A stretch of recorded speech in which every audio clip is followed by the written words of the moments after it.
তারে কি আর পাশরিতে পারে, তারে কি আর ভুলিতে পারি নয়নে লাগি যারে, তারে কি আর পাশরিতে পারে। আমার বুলবুল শাড়ি প্রেমের বাতাস, বুলবুল শাড়ি আমার দয়াল চাঁদের প্রেমের বাতাস লাগলো চাঁদ তরে নয়নে লাগি যারে, তারে কি আর পাশরিতে পারে।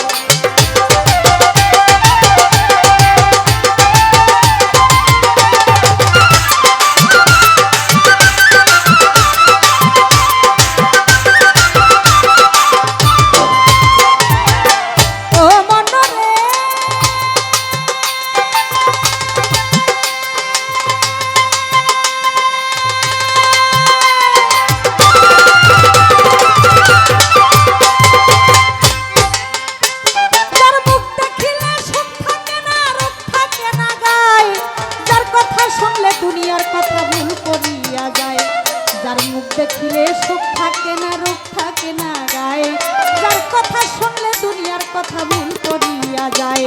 আমার এমন একজন বড় বীর পাও যদি সংসারে, আমার এমন একজন খাজা বাবা পাও যদি সংসারে, আমার এমন একজন শাহ জালাল পাও যদি সংসারে, আমার এমন একজন শাহ কোরআন পাও যদি সংসারে, আমার এমন একজন কেল্লা বাবা, পাও যদি সংসারে, আমার এমন একজন পাগল শাহ বাবা, পাও যদি সংসারে, আমার এমন একজন বুলবুল শাহ, পাও যদি সংসারে, আমার এমন একজন শাহালি বাবা, পাও যদি সংসারে, আমার এমন একজন লেংটা বাবা, পাও যদি সংসারে, আমার এমন একজন মঈন চান পাও যদি সংসারে। তোমার জীবন যৌবন সইপা দিও,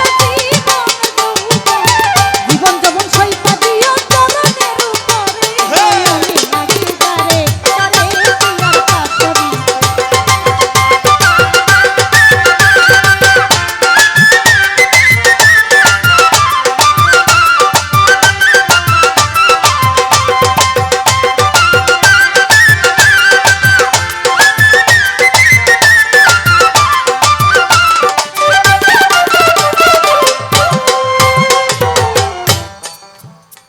প্রশ্ন করে আমার কাছে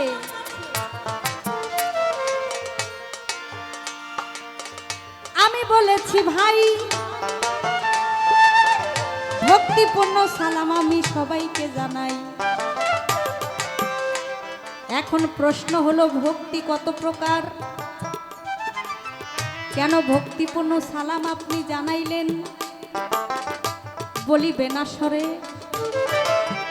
ওরে ভাই ভক্তিতে মূলে মুক্তি এই ভব সংসারে।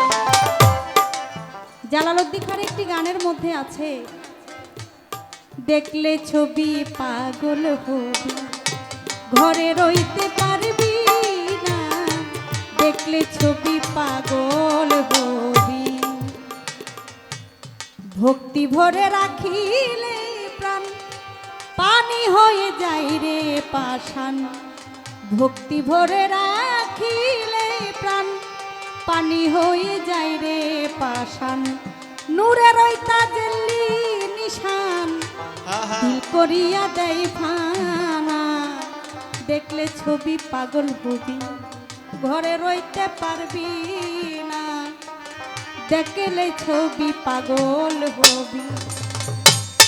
আপনি যদি ভক্তিটা হলো সম্মানের একটা বিষয়, আল্লাহকে যে সেজদা দেওয়া হয় আল্লাহ ছাড়া আল্লাহর সেজদা আর কেউ পাওয়ার যোগ্য নয়।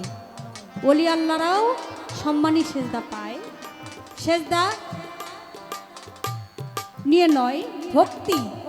আমি যে দরবারে ভক্তি দেই আমার মুর্শিদকে ভক্তি দেই, এ ভক্তির মধ্যে আধ্যাত্মিক জগতে মারিফতের লোক যারা, এটার 3-4টা প্রকার ভেদ আছে।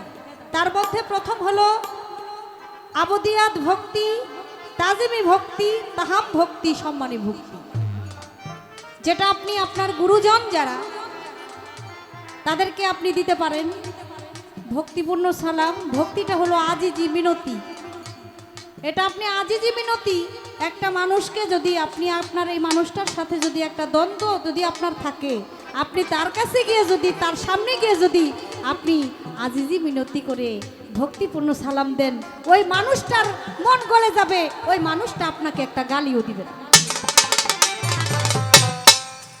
এখানে যারা আছে সবাই সম্মানী ব্যক্তি, তাই আমি এইভাবেই বলেছি যে আমি ভক্তিপূর্ণ সালাম আপনাদের প্রতি আমি রাখলাম আমার দিক থেকে। কারণ এখানে যারা আছে আমি সবাইকে সম্মান করি, আমি সবাইকে শ্রদ্ধা করি, এর জন্য আমি সবার প্রতি আমার ভক্তিপূর্ণ সালামটা নিবেদন করলাম। এখন যদি বলেন আপনার মুর্শিদকে কি ভক্তি দেন, আমি অবশ্যই আমার মুর্শিদকে ভক্তি দেই, সে ভক্তিটা আলাদা। যেহেতু পালা দেয় নাই, এই বিষয় নিয়ে আমি আর আকবারায়া কথা বলবো না। পালা দিলে অনেক কিছুই বলার থাকতো। চমৎকার লালন সাইজির একটি গান আপনি করেছেন, কানাই কানাই ওলা মেলা বোবাতে খাই রসগোল্লা, এসব দেখি কানার হাট বাজার। কেউ চোখে দেখে না, ওই কানাকে নিয়ে কিন্তু লালন ফকির লালন সাইজি তিনি কিন্তু গান লেখে নাই। আমি আপনার কাছে জানতে চাই, সাধকের গানটা আপনি গেয়েছেন, আপনি অবশ্যই গানের যে মর্ম কথাগুলো এটা কোন ধরনের লোকদেরকে কানা বিষয়টা বুঝাইছে, এই বিষয়টা আপনার তুলে ধরার দরকার ছিল। আমি বেশি বাইরের থেকে হবিল সরকার মনে হয় এখনই দাঁড়ায় যাবো আর কি। হ্যাঁ হিট হয়ে গেছে রে বাবা। আমার ভাইয়ের কাছে আমি জানতে চাই, এই যে লালন সাইজি তিনি এই গানটা লিখেছেন, এসব দেখি কানার হাট বাজার। গানটার প্রত্যেকটা অন্তরার মধ্যে কথার অর্থ আছে শুরু থেকে শেষ পর্যন্ত। আমি জানতে চাই এই গানটা লালন সাইজি তিনি কেন এই গানটা কাদেরকে উদ্দেশ্য করে, কি কারণে এই গানটা লিখেছেন এবং তিনি গানের ভাষায় কি বুঝাইতে চাইছেন, এটা আজকে হবিল সরকার আমাদেরকে বুঝাইয়া যাবেন।